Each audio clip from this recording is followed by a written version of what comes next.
దావీదు సింహాసనం మీద మగవారే కూర్చోవాలి కానీ ఆడవారు కూర్చోవడానికి అవకాశం లేదు. దేవుడు అలా ఇవ్వలేదు. అతల్య ఏం చేసింది?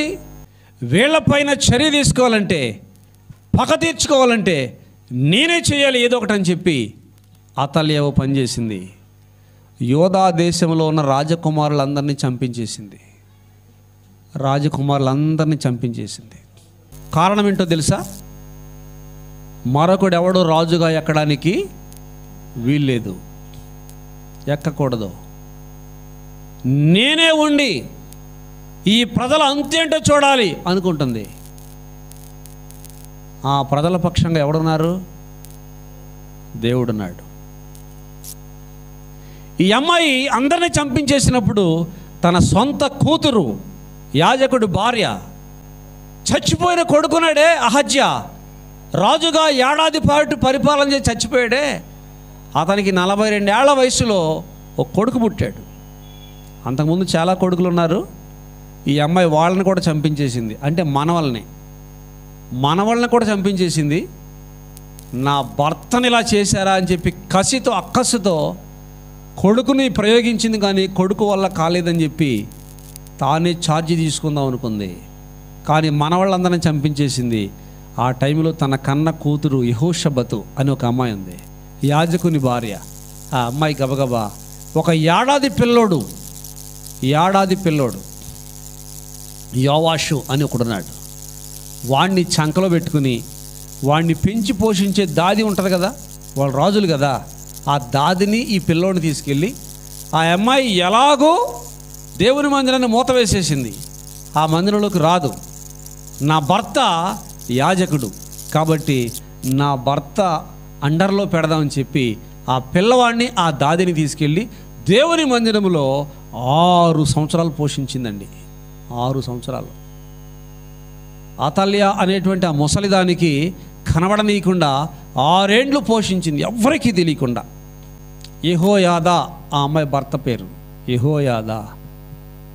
అతనికి అప్పగిస్తే ఎవరికి కనబడనీయకుండా అతను ప్రేమగా చూసాడు కుర్రోడిని. పసి గుడ్డు, 1 సంవత్సరపు గుడ్డును తీసుకెళ్ళి యెహోయాదా చేతిలో పెడితే తన భార్య ఏది అతల్య కూతురు ఆ చంటివాణ్ణి తీసుకెళ్ళి యెహోయాదా చేతిలో పెడితే అతడు పెంచి పెద్ద చేసి అతనికి 7 ఏండ్ల వయసు వచ్చే వరకు అతన్ని పోషించాడు. ఇంతకీ చచ్చిపోయిన అతల్య కొడుకుకి ఈ పసివాడు బ్రతుకున్నాడన్న సంగతి అతల్యకు తెలియకుండా చేశారు.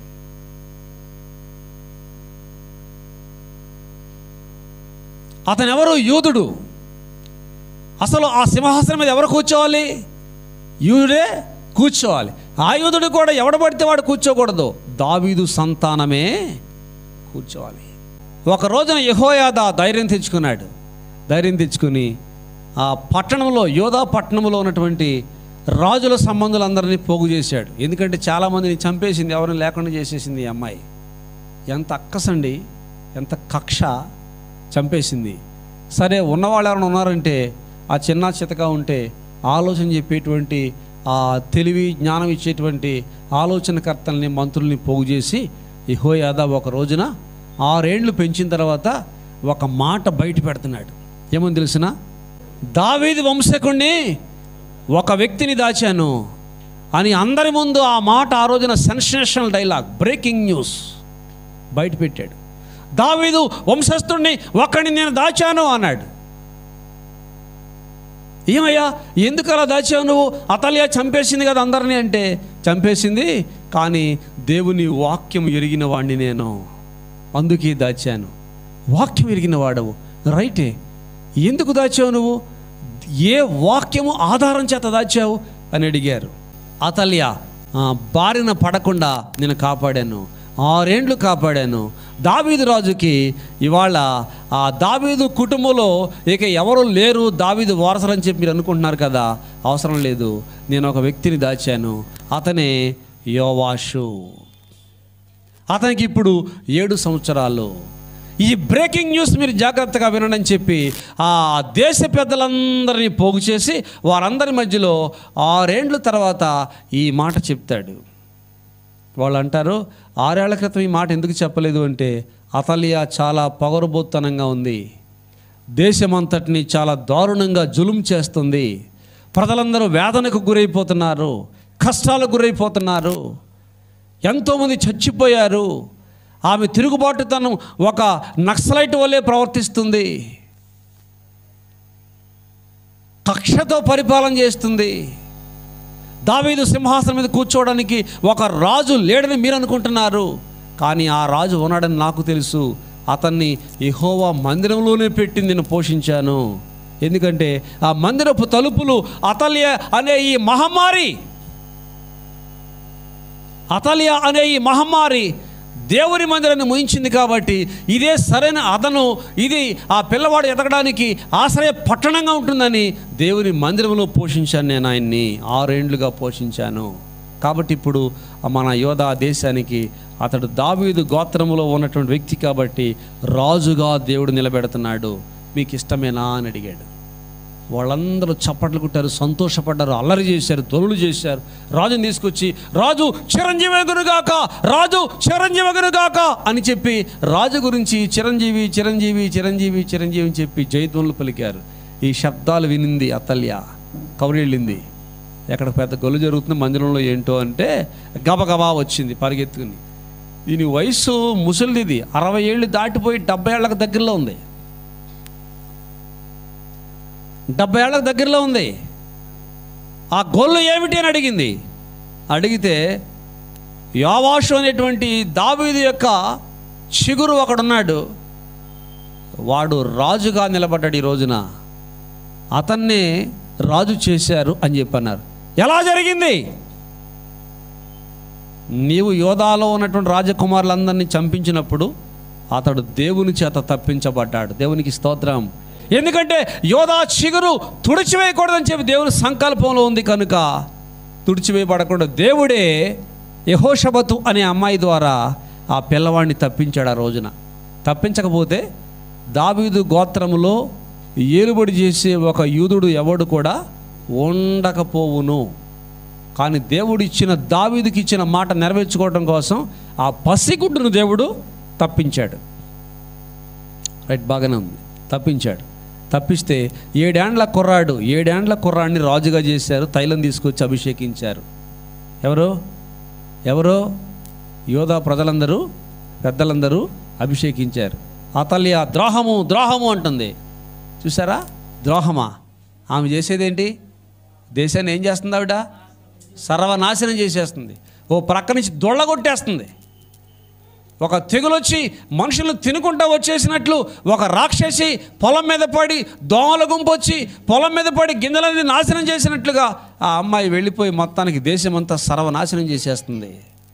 పైగా ఇక్కడికి వచ్చి నీతి కబుర్లు, ద్రోహము అంటుంది. నీతి కబుర్లు చెప్తుంది. ఎవరమ్మా నీతి కబుర్లు? ఎవరమ్మా ద్రోహం చేసేది? ఇశ్రాయేల్ దేశానికి నువ్వు చేసిన ద్రోహం ఏంటో తెలిసినా చెప్పనా? ఎంతమంది రాజులు చంపేశావు, ఎంతమంది వ్యక్తులు చంపేశావు, భక్తి గల వ్యక్తుల్ని ఎంతోమందిని సర్వనాశనం చేసిన ఘనత నీది అని చెప్పి యెహోయాదా ఎదురు తిరిగి అతల్యాను బయటకు నెట్టేశాడు. ఆమె చేసిన ద్రోహానికి, నువ్వు చేసిన పనికి ప్రతిఫలం ఏంటో తెలిసినా ఇశ్రాయేలు ప్రజలు నీకు తీర్పు చెప్తారు చూడనంటే ఆ అమ్మాయిని దూరంగా బయటకు తరలి కొట్టి బయటకు దూరంగా తీసుకెళ్ళిపోయి, మందిరానికి బయటకు దూరంగా తీసుకెళ్ళిపోయి అక్కడ పూర్తిగా లేపేశారంతే అమ్మాయిని. ప్రజల తీర్పు ఎలా ఉంటుందో చూడు ఒకసారి. ప్రజల్లోకి వెళితే నీకు అర్థమవుద్ది.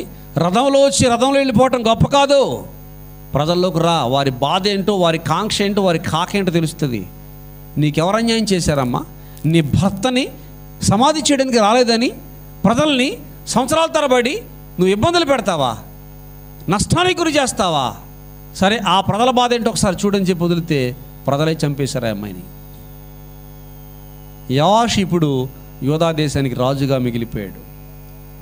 ఇప్పుడు పిల్లాడికి రాజ్యం చేసే, పరిపాలన చేయడానికి ఆలోచన సరిపోద్దా? శక్తి సామర్థ్యాలు సరిపోతాయా?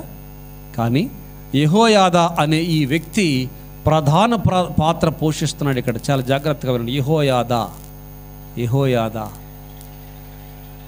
అతల్యాకు సొంత అల్లుడు ఇతను.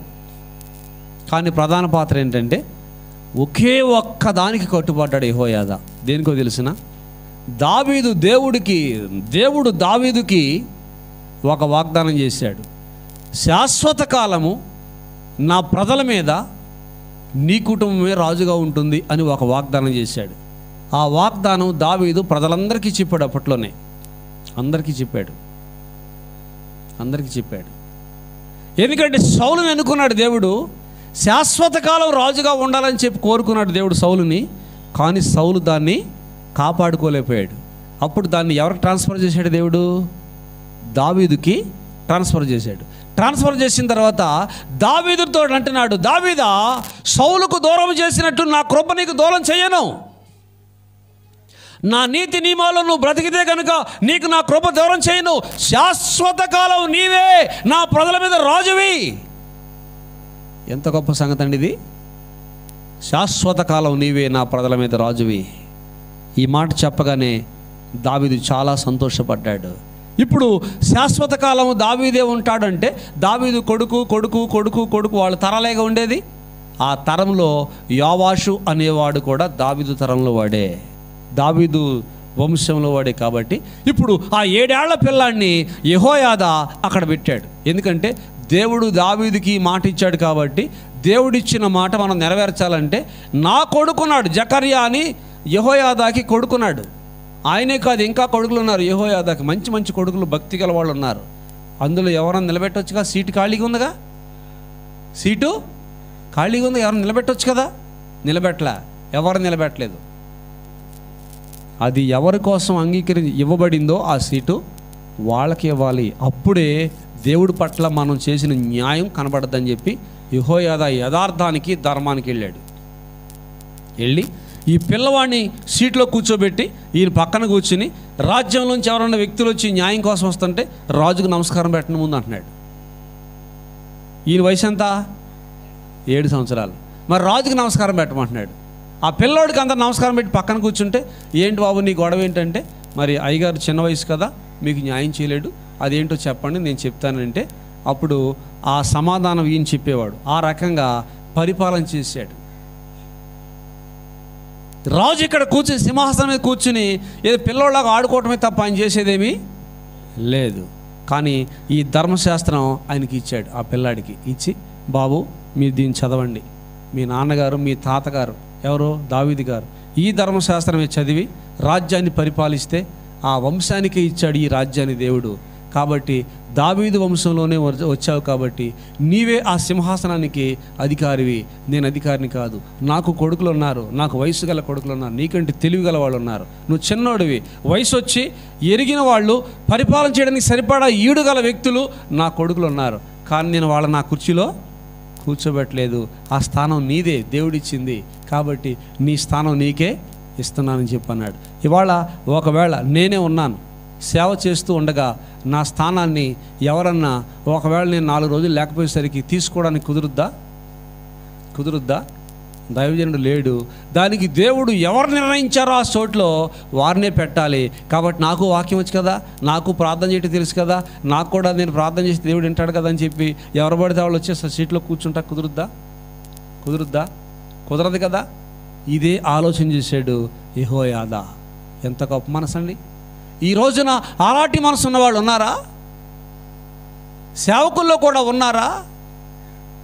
ఎప్పుడు సీటు దొరుకుద్దా, ఎప్పుడు అవకాశం దొరుకుద్దా, ఎప్పుడు ఏ అవకాశం మన చేతి చిక్కించుకుంటామో నొక్కేద్దామని చెప్పనే వ్యక్తులే ఎక్కడో చూసినా కనబడుతున్నారు. కానీ ఇంచుమించు ఎక్కడో కానీ ఇలాంటి ఆలోచన కలిగిన యెహోయాదా లాంటి ఆలోచన కలిగిన వ్యక్తులు మనం ఎక్కడో కానీ చూడలేకపోతున్నాం.